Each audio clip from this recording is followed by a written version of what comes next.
കണ്ണൂരിലെ വളപട്ടണത്ത് 300 പവനും 1 കോടി രൂപയും കവർന്നത് മുൻകൂട്ടി തയ്യാറാക്കിയ പദ്ധതി പ്രകാരമെന്ന് നിഗമനം. വീടിനെക്കുറിച്ച് അറിയാവുന്നവരുടെ സഹായം ലഭിച്ചതായി പോലീസ് വിലയിരുത്തുന്നു. മോഷണം നടന്ന വ്യാപാരിയുടെ വീട്ടിൽ മോഷ്ടാവ് 2 തവണ എത്തിയതിന്റെ തെളിവുകളും അന്വേഷണ സംഘത്തിന് ലഭിച്ചു.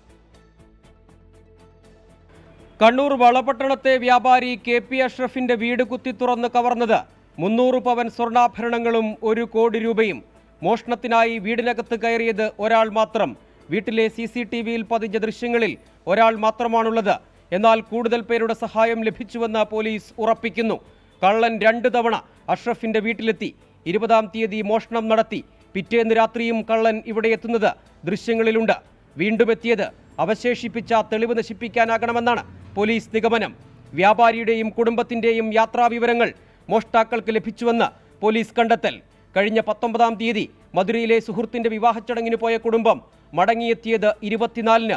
ഇവ കൃത്യമായി മനസ്സിലാക്കി നടത്തിയ ആസൂത്രിത കവർച്ചയെന്നാണ് പോലീസ് വിലയിരുത്തൽ. സംസ്ഥാനത്തിന് പുറത്തേക്കും അന്വേഷണം വ്യാപിപ്പിച്ചിട്ടുണ്ട്. 24 കണ്ണൂർ.